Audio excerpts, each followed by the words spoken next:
Hello, everyone. I felt like doing a video about Jesus Christ. When I was little, before my accident, we went camping at the sand dunes, and there was a nice camping area for pop-up tent campers and that sort of thing, RVs. So by the time night fell, I had to go to the bathroom, so my father let me go alone to the bathroom. I must have been 5 years old, and I felt confident I could make it there and back. So they let me go, and I got lost on the way back. I first went up and down the road way on one side of all the RVs on the camping side, and then I decided maybe my family's pop-up tent would look familiar if I saw it from the other side. So I crossed over to the sand dunes side of where we were camping and wandered up and down a little bit to try to find our campsite. So I don't know how long it took, probably not longer than 20 or 30 minutes, but for a 5-year-old that can seem like an eternity. So eventually I got so sad and frustrated that I couldn't find my way back that I just sat down crying, and to figure out a way to self-soothe, I decided to pray and give it to God to find my way.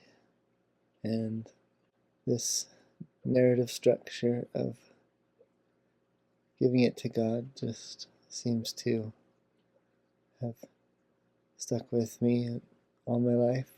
And by the time my dad found me, it must have seemed like a mundane child getting lost, but I never forgot this connection with the infinite, with my higher self that this represented.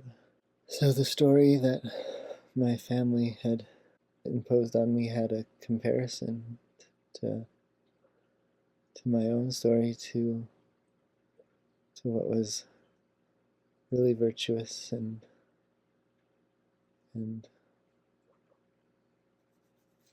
what would work. So the way this connects with Jesus, going from the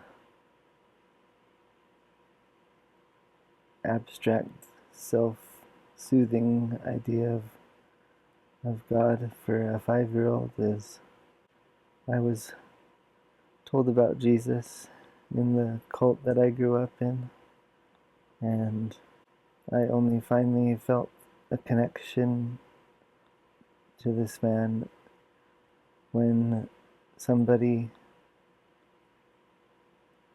paused to ask me if I would take Jesus into my heart. I was running around doing errands with my father when this happened, sort of a continuation of him finding me lost in the desert.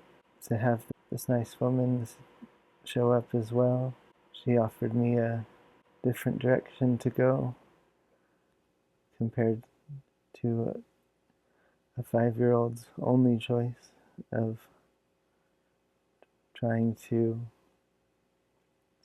tolerate an abusive family of origin, and knowing there was a higher standard that could provide comfort.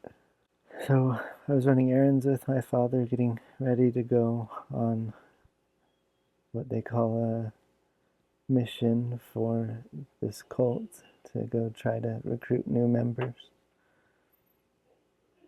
And I believe I cultivated this self-soothing thread into some rationality and skepticism of the cult by studying criticism and really trying to decide for myself what I thought of all this.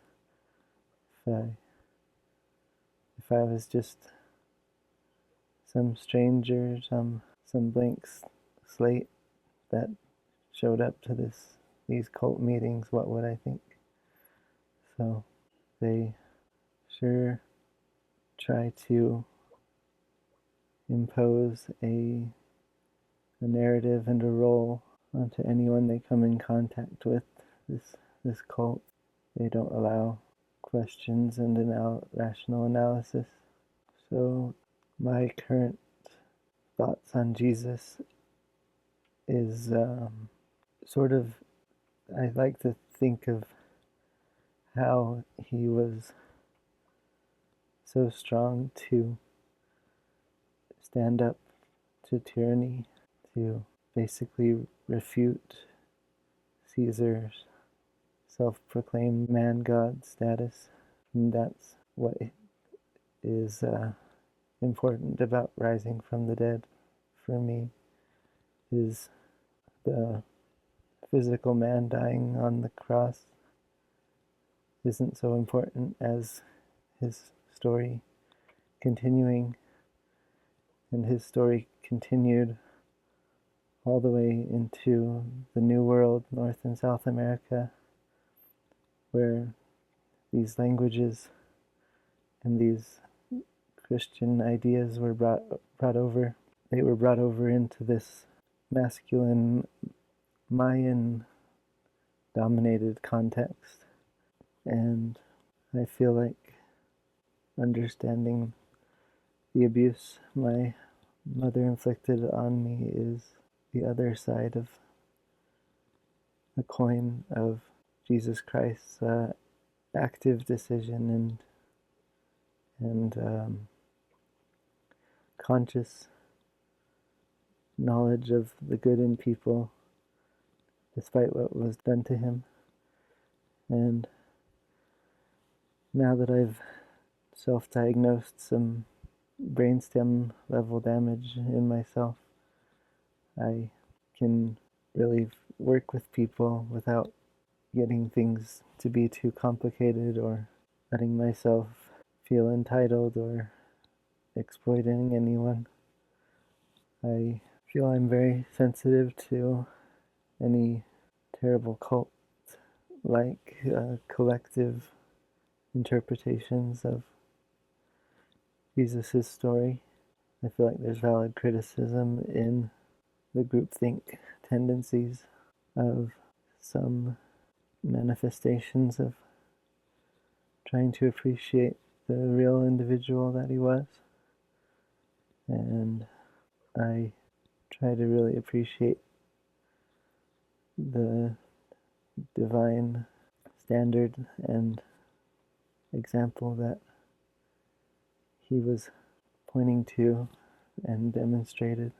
I try to appreciate that aspect in choosing my own story as he did. He could have got resentful and became much more cult-like and forgettable, but he didn't. Jesus set an example for negating and leaving behind the tyranny of his time, an example that is forever worthy of consideration, and we can grow from it as my story of leaving a cult based on a chance encounter with a kind woman. It didn't even matter if I thought the idea of Jesus entering my heart was kind of strange, kind of supernatural, like what does that even mean? But it didn't matter for the story of my life. I give my story to Jesus, and my father's annoyance and at having to go find me when I was lost in the desert is an easy story for Jesus and for virtue to conquer and expand upon. My mother's and father's cult activities are easy to forget in Jesus' godly paradigm. So, happy Easter, and I hope you can have a great time with peaceful people and a wonderful summer. Take care.